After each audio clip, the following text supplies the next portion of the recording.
कौमी असम्बली ने election act तरमीमी बिल 2024 का सूरत राय से मंजूर कर लिया। अपोजिशन की इलेक्शन एक्ट तरमीमी बिल की मुखालफत। अपोजिशन का अरकान का ऐवान में शदीद एहतजाज। बिल नामंजूर के नारे। स्पीकर डाइस के सामने बिल की कॉपियां फाड़ दी।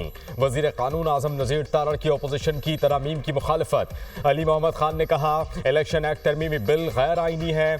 अली मोहम्मद खान का इलेक्शन एक्ट तरमीमी बिल के खिलाफ सुप्रीम कोर्ट जाने का ऐलान। वजीर कानून आजम नजीर तारड़ ने कहा कानून साजी करना ऐवान का इख्तियार है, कानून साजी गैर आईनी नहीं, आइन की रूह के ऐन मुताबिक है।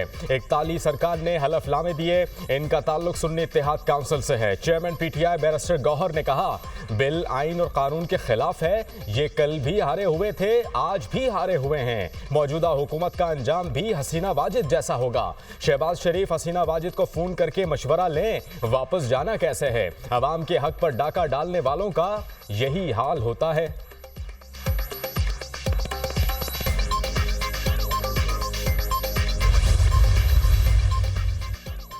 बिल पार्टी से वफादारी को यकीनी बनाता है तो इसमें गलत क्या है। इलेक्शन एक्ट तरमीमी बिल सुप्रीम कोर्ट के खिलाफ नहीं, गलत तासुर दिया जा रहा है। कानून बनाना पार्लियामान का काम है, अदालतों का नहीं। शाजिया मरी ने कहा 9 मई की दहशतगर्दी से अब पीटीआई दामन छुड़ा रही है। 9 मई के जिम्मेदारों को सजा मिलनी चाहिए। अब डिजिटल दहशतगर्दी बर्दाश्त नहीं की जाएगी। पाकिस्तान की सालमियत के लिए हर कीमत अदा करेंगे।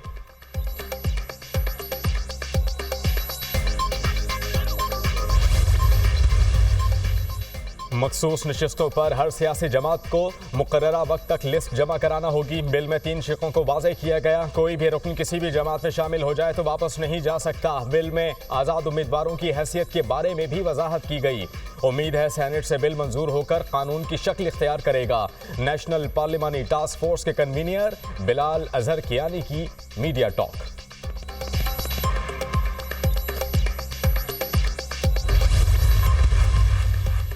बांग्लादेशी तलबा तहरीक का फौज की हिमायत याफ्ता हुकूमत कबूल करने से इनकार। तलबा रहनुमाओं का नोबेल इनाम याफ्ता डॉक्टर मोहम्मद यूनुस की सरबराही में अबूरी हुकूमत के क़याम का मुतालबा।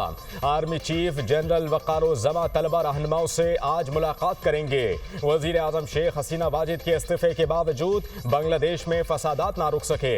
मुजाहिरीन का चीफ जस्टिस के घर पर धावा, सामान लूट लिया। मुश्तइल अफराद का जेल पर हमला, 500 कैदी फरार करा दिए। क्रिकेट टीम के साबिक कप्तान मशरक़ी मुशर्रफी मुर्तदा का घर नजर आतिश। मुजाहिरीन ने खुलना के जिला नड़ाइल में वाक़े मशरक़ी मुर्तज़ा के घर को आग लगा दी। मीडिया रिपोर्ट के मुताबिक पीर को फसादात में 135 अफराद हलाक और सैकड़ों जख्मी हुए थे। भारतीय हुकूमत का बांग्लादेश की सूरत हाल पर ऑल पार्टीज इजलास। बांग्लादेश में सूरत हाल इतनी खराब नहीं कि शहरियों का इनखला कराया जाए। बांग्लादेशी फौज के साथ राब्ते में हैं। भारतीय वजीर खारजा एस जयशंकर की ब्रीफिंग। राहुल गांधी के बांग्लादेश बहरान में गैर मुल्की साजिश के सवाल पर जयशंकर ने कहा किसी भी चीज़ के बारे में कुछ कहना कब्ल अज़ वक्त है। मुखालिफिन को कुचलने और पाकिस्तान मुखालिफ पॉलिसी पर हसीना वाजिद का साथ देने वाली भारतीय हुकूमत बांग्लादेश के हालात पर ताहाल खामोश। मुजाहिरीन के मुताबिक भारत की बांग्लादेश के मामलात में बेजा मुदाखलत हसीना वाजिद के जवाल की वजह बनी।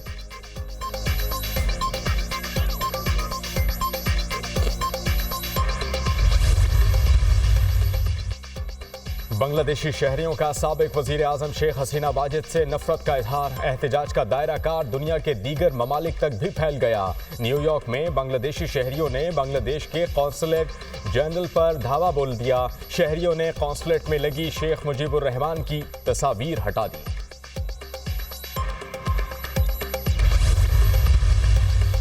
अमीर जमात इस्लामी का 8 अगस्त को रावलपिंडी से धरना मार्च का ऐलान। हाफिज नईमुर रहमान ने रावलपिंडी में धरने के शुरका से खिताब करते हुए कहा कि हमारा एजेंडा वाज़ेह है, ये धरना खत्म नहीं होगा।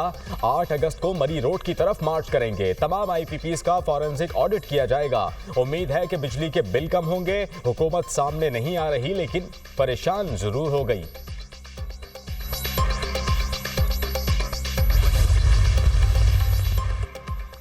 बारूदी मवाद रखने का केस। रऊफ हसन की जमानत बादस गिरफ्तारी की दरखास्त मंजूर। इंसदाद दहशतगर्दी अदालत के जज ताहिर अब्बास सुप्रा ने दरखास्त जमानत मंजूर की।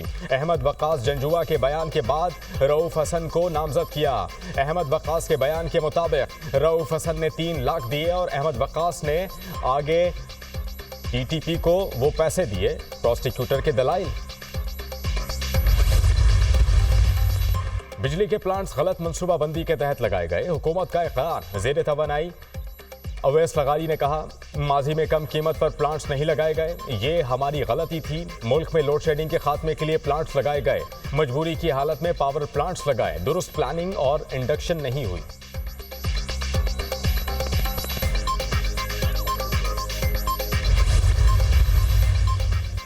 और federation of chamber of commerce and industries ने आईपीपीज के खिलाफ सुप्रीम कोर्ट से रुजू कर लिया। एफपीसीसीआई की आईपीपीज के फॉरेंसिक ऑडिट की इस्तदा। आईपीपीज को दिया गया जायद मुनाफा रिकवर करने का हुक्म दिया जाए। आईपीपीज के साथ मुआहिदों में तरमीम करके अदायगी बिजली की फराहमी से मशरूत करने का हुक्म दिया जाए। दरखास्त में इस्तदा। फौज का बड़ा वाज़ेह मौक़िफ़ है। जो 7 मई की आईएसपीआर की प्रेस कॉन्फ्रेंस थी उसमें यह बयान किया गया था, ना उसमें कोई तब्दीली आई है और ना ही आएगी। जो भी शख्स, चाहे वो मुल्क में हो चाहे वो मुल्क से बाहर, किसी रुतबे पे हो, किसी ओहदे पे हो, कोई उसका मकाम हो, अगर वो अफवाज पाकिस्तान के ख़िलाफ़ प्रोपेगेंडा करता है, अवाम और अफवाज के दरमियान खलीज पैदा करता है, तो फ़ौज उसके ख़िलाफ़ ज़रूरी कानूनी कार्रवाई करेगी। 9 मई के हवाले से पाक फौज का मौक़िफ़ बहुत वाज़ेह है। फौज के मौक़िफ़ में कोई तब्दीली आई ना आएगी। 7 मई की प्रेस कॉन्फ्रेंस में इख्तियार मौक़िफ़ बरकरार है। एक मुआफ़िया पाकिस्तान की तरक्की नहीं चाहता। मुआफ़िया को तकलीफ इस बात की है कि फौज अवाम की फलाह व बहबूद के लिए काम क्यों कर रही है। बयानिया बनाने वाले फौज और अवाम में दरार डालना चाहते हैं। सवाल करने वाले और आग लगाने वालों को पहचाने। हमें चाहिए मुआफ़िया को यकजुबां होकर जवाब दें। मुआफ़िया समझता है इसकी कामयाबी अवाम को गरीब करने में है। फौज के ऑफिसर और जवान मुल्क के अशराफिया नहीं, और फौजी की पहली और आखिरी तरजीह पाकिस्तान है। फौज किसी खास सियासी सोच, मजहब या मसला को लेकर नहीं चल रही। क्या तनकीद की वजह से तालीम और सेहत का काम करना छोड़ दें? हमारा मसला ये है, हम सियासी मकासद के लिए तनकीद का निशाना बनाते हैं। DGISPR लेफ्टिनेंट जनरल अहमद शरीफ चौधरी की न्यूज़ कॉन्फ्रेंस।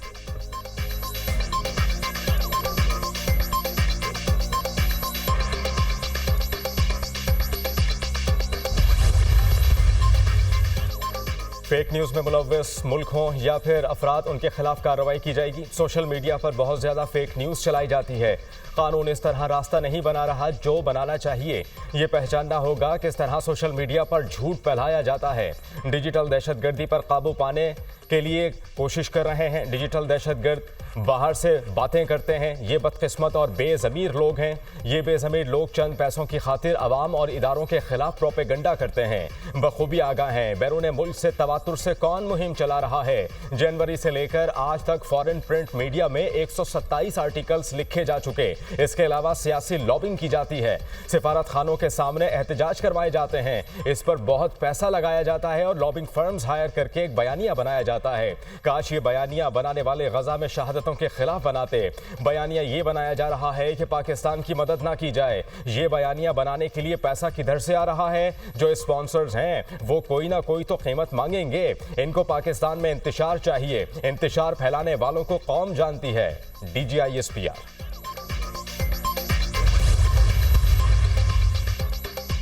बानी PTI समझौता नहीं करेंगे, डटे रहेंगे। हमारा किसी से कोई झगड़ा नहीं है, चाहते हैं दूरियां खत्म हो। बहुत जल्द बानी PTI हमारे दरमियान होंगे। हम मुल्क में आज़ाद अदलिया चाहते हैं। चेयरमैन PTI बैरिस्टर गौहर का सवाबी में जलसे से खिताब। मुझसे मुआफ़ी मंगवाते हो, पहले उनको पकड़ो जो मुल्क लूट गए। IPPs के साथ मुआहदे करने वालों को कौन सजा देगा? आज मुल्क में दहशतगर्दी है। बानी PTI के दौर में दहशतगर्दी खत्म हो गई थी। वज़ीर आला खैबर पख्तूनख्वा अली अमीन गंडापुर। मुस्लिम लीग नून फौज और तहरीक इंसाफ में दरार डाल रही है। हमने मुस्लिम लीग नून की इस साजिश को नाकाम बनाना है। शहबाज शरीफ ने मईशत का बेड़ा गर्क कर दिया। अपोजिशन लीडर उमर अयूब की कड़ी तनकीद।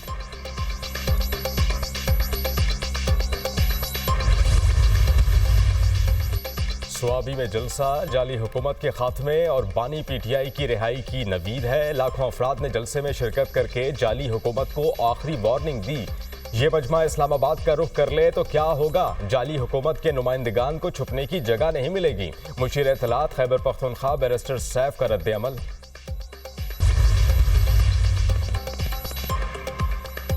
इराक में अमरीकी फौजी अड्डे अल असद एयरबेस पर रॉकेट हमला, मुतादिद अमरीकी फौजी अहलकार जख्मी। अमरीकी अहदेदारों ने हमले की तस्दीक करते हुए कहा कि एयरबेस पर 2 कैटरफशार रॉकेट फायर किए, जिनमें से एक रॉकेट में अंदर आके गिरा था। अमरीकी हुक्काम ने कहा कि बेस होने वाले हमले के बाद नुकसानात का जायजा लिया जा रहा है। बरतानिया में नस्ल परस्ताना फसादात रोकने के लिए कोबरा मीटिंग। नस्ल परस्ताना हमलों में मुलव्वस अफराद के खिलाफ कार्रवाई पर गौर। वज़ीर आज़म केयर स्टार्मर का कहना है मुजाहिरीन एहतजाज नहीं तशद्दुद की कार्रवाइयों में मुलव्वस हैं। अफवाहें फैलाने वालों से भी निपटेंगे। शरपसंदों को कानून के कटहरे में लाया जाएगा।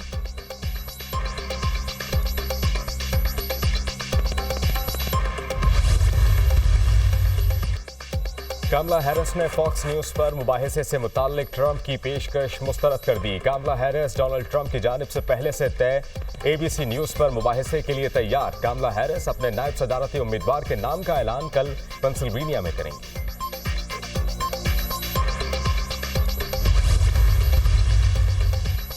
मशरिक़ वस्ता में कशीदगी कम करने के लिए सिफारती कोशिशें कर रहे हैं। मशरिक़ वस्ता नाजुक लम्हे से गुजर रहा है। ये बहुत अहम है कि गजा में जंगबंदी का मुआहदा तय पा जाए। तमाम फरीकैन पर जोर दिया है कि वो तशद्दुद से गुरेज करें। अमरीकी वज़ीर ख़ारिजा एंटोनी ब्लिंकन की ऑस्ट्रेलियन हम मनसब से मुलाकात के बाद गुफ्तगू।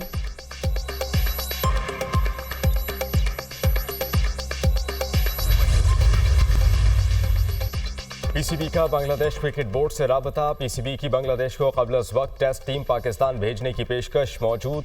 सूरत हाल देखते हुए बांग्लादेश टीम को क़ब्ल अज़ वक्त पाकिस्तान आने की पेशकश की गई। पाकिस्तान में अमन व अमान की सूरत हाल बेहतर है। बांग्लादेशी खिलाड़ी सीरीज़ के लिए आज़ादाना तैयारी कर सकेंगे। PCB का मौक़िफ़ बांग्लादेशी टीम को 2 टेस्ट मैचेस की सीरीज़ के लिए 17 अगस्त को पाकिस्तान आना है। पाकिस्तान और बांग्लादेश के दरमियान पहला टेस्ट 21 अगस्त से शुरू होगा।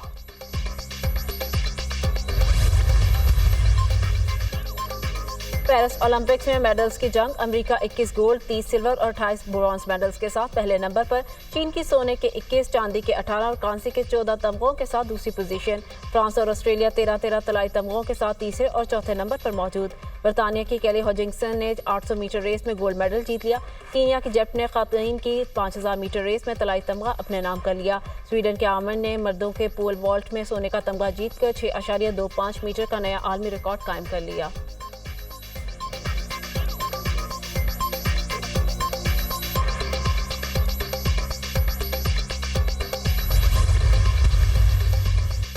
पाकिस्तान की आखिरी उम्मीद अरशद नदीम। पाकिस्तानी एथलीट अरशद नदीम आज जेवलिन थ्रो के मुकाबले में मैदान में उतरेंगे। ग्रुप बी का एक्शन पाकिस्तानी वक्त के मुताबिक 2:50 पर शुरू होगा। अवाम की अरशद नदीम से बेहतर परफॉर्मेंस की तवक्को। अरशद नदीम और भारत के नीरज चोपड़ा एक ही ग्रुप में शामिल हैं।